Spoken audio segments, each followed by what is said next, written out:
Hello YouTube world, it's Jack Cypher here, and today, like the title says, we've got an Orochimaru character analysis video. Let's get right into it.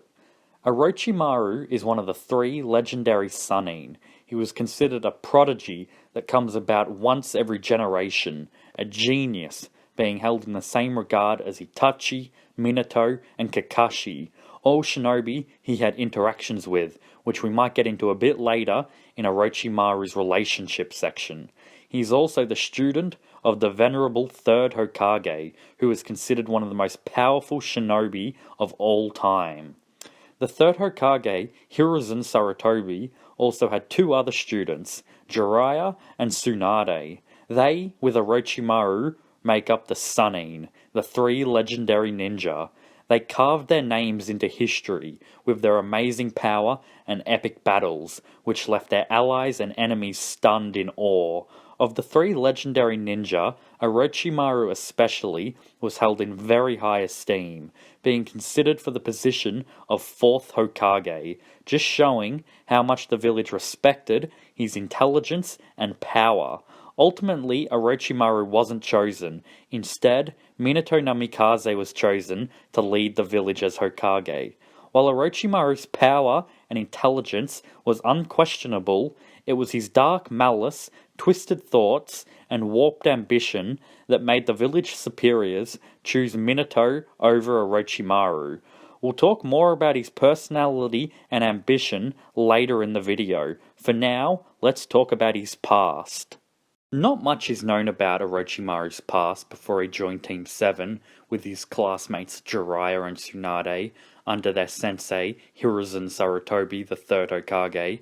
All we do know is he was considered a genius and that his parents were killed, quite possibly in the First Great Shinobi War. At some point in time, Orochimaru found the shed skin of a white snake at his parents' grave. The third Hokage, who was accompanying him at the time, told him that the white snake symbolized good fortune and rebirth. It could be finding this snake and his mentor's words that drove a lot of his future actions. Sometime during the Second Shinobi War, Orochimaru, Jiraiya, and Tsunade, along with a handful of other leaf ninja, encountered the legendary Hanzo of the Salamander, a hidden range shinobi with a fearsome reputation. Hanzo easily and quickly decimated all the other shinobi who were accompanying Orochimaru and his teammates. The students of the third Hokage put up a good fight against the legendary ninja, but their efforts were in vain, because they were eventually defeated. Hanzo was so impressed by their strength and tenacity, though, that he christened them the Three Sannin, a title that was both revered and feared across the shinobi world. Sometime after the three-man squad broke up, Orochimaru joined the Umbu and had connections to Danzo, the leader of the mysterious route. It was through this connection with Danzo that Orochimaru met a quiet orphan by the name of Kabuto Yakushi. Kabuto would later go on to become Orochimaru's right-hand man, but we'll get into that later, further in the video. One of Orochimaru's other subordinates was his student, Anko Mitarashi. Anko deeply respected Orochimaru, but that respect turned into bitter hatred after Orochimaru tossed her aside once he deemed her a failure for not being able to use the curse mark that he branded her with. Speaking of the curse mark, Orochimaru committed many inhumane and deplorable experiments on unwilling people, even going so far as to experiment on people of his own village. These experiments were done so Orochimaru could be one step closer to reaching his ultimate goal of mastering every ninjutsu in the world. To do this, however, Orochimaru quickly deduced that there wouldn't be enough years in the longest lifespan, so Orochimaru decided to try and acquire an immortality and eternal youth jutsu. He was willing to commit any atrocity to accomplish this, just showing the true depths of his depravity. Orochimaru's twisted experiments finally came to light when too many Hidden Leaf citizens went missing. Orochimaru's former teacher finally realized what his treacherous student was up to and confronted him. However, the third Hokage's care and affection for his former student got in the way of his duty, allowing Orochimaru to escape, one of the third Hokage's greatest mistakes. After being chased from his village, Orochimaru became branded as a rogue ninja, an S-rank criminal. After escaping the Hidden Leaf, Orochimaru caught word of a mysterious organization known as the Akatsuki, full of fellow dangerous S-rank criminals. Orochimaru decided to join. Not too much is known about his time in the Akatsuki, except for the fact that his first partner was the great puppet master Sasori, and his second partner was his fellow rogue ninja from the Hidden Leaf village, Itachi Uchiha. It was Orochimaru's greed that led to his fall from the Akatsuki, when he tried to bite off more than he could chew by attempting to steal Itachi's body. After all the years of experimentation, Orochimaru finally developed a form of immortality by slipping his life force and consciousness into a target's body, enabling him to use their body as his own, allowing him to transfer from person to person for all eternity, gaining more knowledge and ninjutsu along the way. However, Itachi showed him just how outclassed he truly was. He stopped him with nothing but a piercing gaze, then proceeded to sever Orochimaru's hand from his body, forcing him to flee. At some point in time, Orochimaru created the elusive Hidden Sound Village, and found some powerful subordinates. As stated above, his right-hand man was Kabuto Yakushi. He also had the Sound Four, who were skilled in using the curse mark. He had an Uzumaki sensor by the name of Karin, the Senjutsu user Jugo, the last of the powerful Kagyu clan Kimimaru, and the crystal style user Gurren. And yes, I know that she's a filler, but I really liked her, so I'm adding her anyway. I probably won't be making a habit of this, but like I said, Gurren was one of my favourite filler characters, so I'm putting her on this list. While nowhere near the level of the Five Great Nations, the Sound Village still had some unique and powerful shinobi who were dedicated and loyal to Orochimaru. This sums up most of Orochimaru's past before the start of the series. Now let's get on to his personality. As stated by many people, Orochimaru had a very twisted personality, even as a child. He didn't seem to have any morals, giving no regard to the people he killed or tortured. He seemed to have sadistic tendencies, enjoying causing others pain, both physically and emotionally. Despite his lack of morals and psychopathic behavior, he seems to have a deep understanding of psychology, being able to understand how humans think and act. This might be because he seemed to quite regularly observe other people and to see how they act in certain situations, like he did with his teammate Tsunade. It may have been because of these observations that Orochimaru developed an intense hatred for human fragility and emotional weakness. This could be why Orochimaru wanted to escape the realms of normal humans and the weaknesses that came with it. Maybe that's why Orochimaru always wanted to be superior and become some sort of ultimate being by acquiring immortality and mastering every jutsu, so he didn't have to succumb to the human weakness that he saw all around him. As I said before, Orochimaru's ultimate goal is to master every jutsu. To reach this goal, he created an immortality jutsu. He also seems to like trying to find out the truths of the human body. He was single-mindedly focused on his ambition, caring about nothing and no one else, showing no care at all for his subordinates, only regretting losing their powers, which he held in some regard. Though he did seem to have a twisted obsession with Sasuke, and showed some sadness at the death of his former teammate Jiraiya. It's also worth mentioning that he has an affection for his son Mitsuki, but that's in Boruto, so I don't really want to get into that right now, at least in this video. But it does show that his personality may have softened a bit. I also wanted to quickly mention that Orochimaru's curse mark jutsu seems to transfer some of Orochimaru's malice and wickedness to those he branded them with, darkening their personalities and making them easier to control. But now, let's move on to Orochimaru's plot.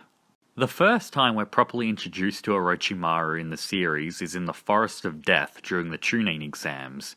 He masquerades as a hidden grass ninja and confronts and fights Team 7. He at first deemed his main target Sasuke as a disappointment. saying that he's nothing compared to his ancestors or his elder prodigious brother. This infuriated Sasuke and caused him to show Orochimaru his true power. Orochimaru, after seeing this, was deeply impressed. He quickly implanted his special curse seal on Sasuke, so when the time came, it would be much easier for him to control the boy. He also had a quick skirmish with Naruto. He was surprised with Naruto being able to draw on some of the nine-tailed chakra, but quickly deals with Naruto with the five-pronged seal, taking him down completely. After dealing with Team 7, he had a quick reunion with his former student, Unko Mitarashi. After Unko attacked him, he easily took her down by activating her curse mark, showing Unko just how powerless she was against him. However, he decided to spare Unko so she could pass on a message to the third Hokage. Also, during the Chunin exams, he had 3 hidden sound genin compete to test Sasuke's strength. He also had his right-hand man Kabuto go undercover as a leaf genin to acquire more information as a spy. Orochimaru watched a few matches of the preliminary rounds, then had a confrontation with Kakashi that left Kakashi paralyzed in fear, just going to show you the difference in their power. Sometime before the third exam, Orochimaru killed the fourth Kazekage so he could take on his identity and command his troops. Also, so he could get close to the third Hokage. During the third exam, Orochimaru signaled for an attack on the leaf. This attack was carried out by the Sound Village and the Sand Village, also some of Orochimaru's personal summons. As the attack was going on, Orochimaru confronted his former mentor, the third Hokage. He had his subordinates trap him and the third Hokage in a powerful barrier so no one could interfere. The battle between the former student and sensei was an epic one, leaving the few spectators in awe of the 2 Kage-level ninja. The battle started with the 2 combatants locked in a heated exchange, neither giving an inch, both attacking with their own personal jutsu. The fight was pretty even with no one getting the upper hand, until Orochimaru used the incredibly powerful and forbidden reanimation technique, bringing back the first and second Hokages. With the appearance of the first 2 Hokage, the battle quickly turned to Orochimaru's favour. The older third Hokage was put on the defensive from the combined might of Hashirama and Tobirama Senju. While not as powerful as they were when they were alive, they were still incredibly formidable, with Tobirama's powerful water style and Hashirama's legendary wood style, not to mention Orochimaru himself, who's also a Kage-level shinobi.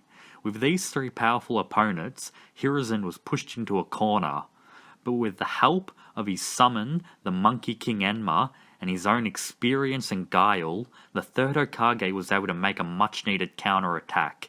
The epic fight came to an end when Sarutobi used the Reaper Death Seal, a jutsu in which one summons the Reaper, yes, the Reaper, to seal away his enemies in the belly of the Death God. It's an incredibly powerful technique which requires the user to sacrifice himself to the Reaper.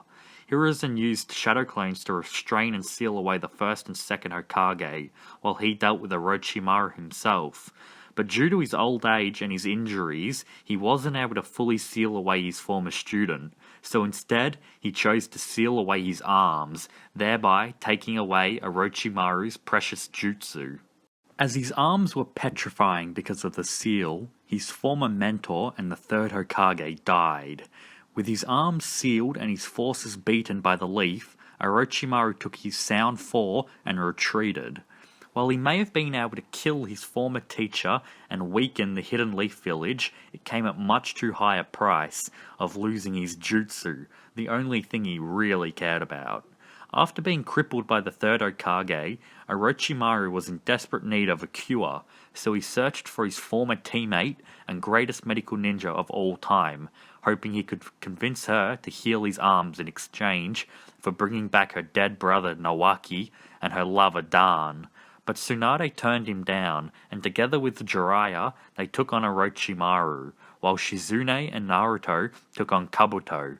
The fight between the Sannin was impressive, considering Orochimaru was up against both of his former teammates, while not being able to use his arms. Though Jiraiya was weakened thanks to a drug and Tsunade was rusty after not having to fight in a long time. As the fight continued, Orochimaru was eventually overwhelmed. His sealed arms and weakening host body proving too much of a hurdle for Orochimaru to overcome. Being pushed back by the other two Sannin, Orochimaru was forced to retreat with help from Kabuto, fleeing without restoring his arms to their former glory. Not long after the fight with his former teammates, the pain in Orochimaru's arms from the Reaper Death Seal became unbearable. This caused his body his spirit was in to start rejecting him, forcing Orochimaru to transfer bodies. Originally wanting to wait for Sasuke, he decided to change his plans and sent the Sound Four to collect him. But it proved too late. Orochimaru was forced to take a different body. After transferring bodies, Orochimaru and Kabuto waited for the arrival of Sasuke. Sasuke did eventually arrive, but at the cost of losing the Sound Four and Kimimaru, who Kabuto had sent. This loss, though, did not seem to bother Orochimaru, just showing how little care he has for his subordinates. Over the next 2.5 years, Orochimaru trained Sasuke in all forms of combat, making him incredibly powerful. The next time Orochimaru showed up in the series was at the Tenshi Bridge, where he fought against Team Yamato and a four-tailed transformed Naruto. The battle between the enraged Naruto and Orochimaru was incredibly intense and destructive, causing massive collateral damage. Orochimaru put up a very good fight against the transformed Naruto, considering that this same Naruto mortally wounded Jiraiya. After the battle with the transformed Naruto ended, he was approached by the new member of Team 7, Sai. Sai explained that he worked for Danzo and handed Orochimaru a folder of Anbu agents' real identities, informing Orochimaru that Danzo wanted to make a deal. But this was a lie. Sai was really ordered to infiltrate Orochimaru's ranks to kill Sasuke Uchiha. After being satisfied with Sai's explanation, Orochimaru, along with Kabuto and Sai, retreated to Orochimaru's secret base. A little while after they got back to the base, the remaining members of Team Yamato, Naruto, Sakura, and Yamato himself infiltrated the base to get Sai back, but unexpectedly ran into Sasuke himself. Sasuke was much stronger than they expected and wiped the floor with Team Yamato. As he was about to bring down the thunder, Orochimaru stepped in and stopped him, stating that the Leaf Ninja was still useful because they could use them to take down more members of the Akatsuki. It's also worth quickly mentioning, as all this madness was going on, Orochimaru was reunited with his former experiment, Yamato. Though after quickly stopping Sasuke from damaging the Hidden Leaf Ninja anymore, they retreated, leaving Team Yamato in despair and defeat. When Orochimaru was getting close to needing to transfer bodies again, he was attacked by Sasuke himself. Sasuke explained that since he was stronger than Orochimaru, he had no intention of just handing his body over. A desperate Orochimaru attacked Sasuke by transforming into his white snake form. He immediately tried to take over Sasuke's body, but Sasuke was too strong and dominated Orochimaru, not only killing him, but also absorbing some of Orochimaru and his power, to better help him kill his brother Itachi. But in that very same battle with Itachi, Sasuke pushed himself too far, and a part of Orochimaru that he absorbed reawakened and revived, transforming into his eight-headed serpent technique. But unfortunately for Orochimaru, just like their previous encounter, he was no match for Itachi. Itachi killed him easily with his legendary Totsuka blade. It's ironic though, because Orochimaru had searched for this very blade, and now he's being killed by it. But fear not, because you can't kill the immortal Orochimaru. This time around, Orochimaru was revived by Sasuke himself. Yes, the same Sasuke who killed him the first time. Sasuke revived him so he could learn more about his brother Itachi. Yes, the same brother that killed him a second time. The nerve of these bloody Uchiha. Sasuke was able to revive him with the help of Jugo, by using some of Jugo's powers as well as some of Kabuto's flesh. All that was left was to reawaken and extract Orochimaru's consciousness from Anko's curse mark, and boom! you have a fully alive Lord Orochimaru.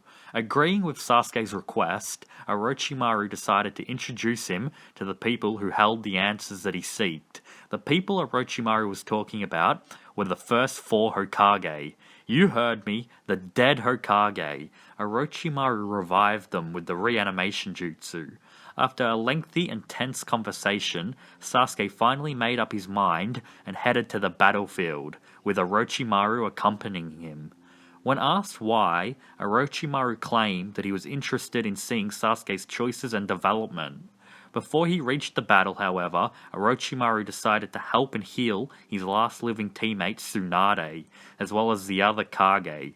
Once Orochimaru got to the battlefield, he fought alongside his old subordinates and former mentor to fight against the Ten Tails and Tobi. Like the rest of the world, Orochimaru was caught in the infinite Tsukunome. Naruto and Sasuke eventually freed him and the rest of the shinobi world though from Kaguya's clutches. After the war, Orochimaru's crimes were pardoned for his help in the battle and for healing the 5 Kage, but he was still kept under surveillance in case he made a move against the Hidden Leaf Village. And that's everything he did in the Naruto series. He has more appearances in Boruto, but for right now, I'm not going to get into Boruto. Not that I hate the show, but I just don't really know enough about it. I've only watched around half, but that's enough about that. Let's get into Orochimaru's relationships and finish this video off with his powers and abilities. Let's start off with Orochimaru's former sensei, Hiruzen Sarutobi, the 3rd Hokage. Hiruzen cared about Orochimaru greatly. He was his prized student. Even when he found out what Orochimaru was up to, he still couldn't bring himself to kill him, letting his affection get in the way of his responsibility. It's hard to say how much Orochimaru cared about the 3rd Hokage. After all, he did kill him, but I don't believe he hated the man. I believe that he respected the 3rd's skill and power and viewed him as a sort of role model, but over the years that view got distorted and warped. Now let's move on to Tsunade. She seemed to be very impressed with Orochimaru when they were kids, maybe even having a sort of crush on him, but did state even back then he was twisted. When Tsunade's brother and lover died, Orochimaru seemed generally concerned for her. He also saved her life in the 4th Great Shinobi War, and seemed quite confident that she could restore his arms, which shows great faith in her abilities. Now let's move on to their last teammate. Jiraiya and Orochimaru were rivals, polar opposites of each other in every way. As kids, Orochimaru was the #1 student, and Jiraiya was the fool. In the years that went on, they each grew stronger and so did their relationship. While still rivals, they developed a sort of friendship, so much so that one of Jiraiya's biggest regrets was not being able to keep his friend from leaving the village, and Orochimaru seemed generally sad at the death of his former friend in Naruto's memories. Now let's move on to his right-hand man, Kabuto Yakushi. Orochimaru discovered Kabuto when he was an Anbu, working under Danzo. Seeing great potential in the boy, he eventually decided to recruit him, making him his most trusted subordinate. He valued Kabuto for his very advanced medical jutsu and his knowledge on jutsu in general, but also on his ability to work as a spy.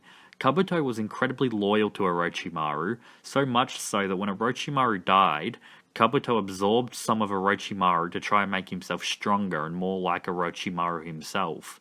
I'll get into Kabuto more in his own character analysis discussion. Now, the next one I want to talk about is even more loyal than Kabuto, and that's Kimimaro. He was from the Kaguya clan. Before Sasuke was discovered, Kimimaro was Orochimaru's prized body, the body he wanted more than anything to host his spirit, and Kimimaro was all too willing, being fanatically loyal to Orochimaru to the point of worship. Unfortunately for him, his body came down with an incurable disease that was killing him, crushing his hopes of ever being a vessel for his lord. Speaking of vessels, the next relationship I want to talk about is Sasuke Uchiha. Orochimaru viewed Sasuke as his new perfect vessel, considering him a genius that surpassed even himself when he was his age. After his death and revival at the hands of Sasuke, his obsession with the Uchiha turned into more of a curiosity to see how his student will develop. Now, I feel this video is getting really long, so I'm not going to talk about his relationships with Itachi, Kakashi, Minato, or even Danzo. Maybe in their own character analysis videos, I'll discuss their ties with Orochimaru, but for now, let's get on to his abilities. Orochimaru was an incredibly powerful ninja, being one of the legendary Sannin. He was also easily a Kage-level shinobi, being praised by Hashirama Senju, the first Hokage himself. Orochimaru has incredibly powerful chakra and can use all 5 elements. His killing intent alone can petrify most opponents in fear. He's incredibly resilient, being able to take massive damage, and his physical strength is great enough to temporarily stun a 4-tailed Naruto with a single punch. His speed is also faster than the human eye, and can move in any direction, leaving his opponent disorientated. He has an incredibly high level of regeneration, being able to shrug off being impaled, and can heal from Tsunade's punches, as well as 4-tailed Naruto's attacks. He can instantly heal being bisected by reattaching his body with snakes, and if he takes too much damage, he can shed his skin by regurgitating a new body. He can stretch and manipulate his skin to extend to attack opponents, or can soften it to give him more maneuverability.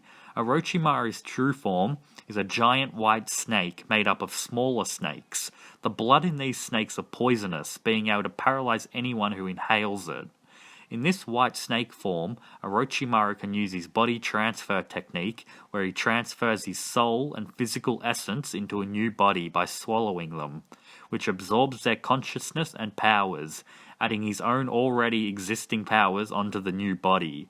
The technique also extends Orochimaru's lifespan. After Orochimaru was revived a second time by Kabuto's flesh, he gained a new plethora of powers. Such range from Sakon and Ukon's Keki Genkai, to Kimimaru's Dead Bone Pulse, to Jugo's clan's Kekkei Genkai, to Suigetsu's Hydrification, and Karin's Life Force and Healing powers. These powers I'll get into more in separate videos.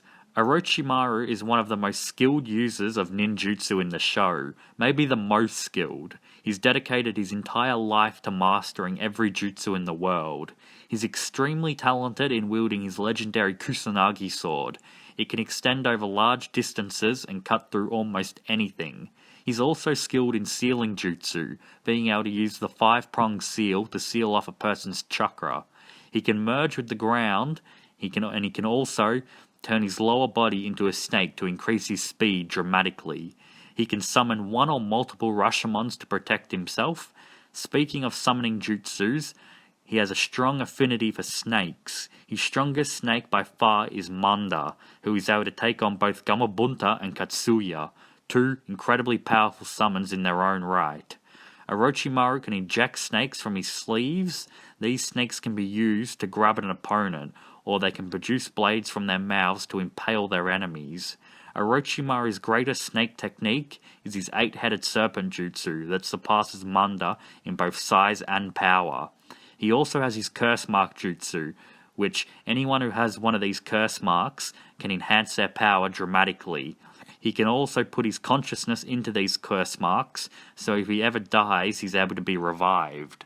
Orochimaru's most deadly technique, though, is his reanimation jutsu, where he can revive the dead in immortal bodies and control them like puppets. Originally, this technique greatly diminished the reincarnated soldier's power, but during the 4th Great Shinobi War, Orochimaru was able to bring back the 4 Hokages at nearly their full power. I'll explain in the future why I think this is one of the most powerful and broken techniques in the series. And that's the end of Orochimaru's character analysis video. This was the first character analysis video I have ever done, so let me know in the comments what I can do to adjust and improve future videos. Are these videos too long for you guys? Should I shorten them? Let me know in the comments. Also, make sure to like and subscribe. Cypher Out.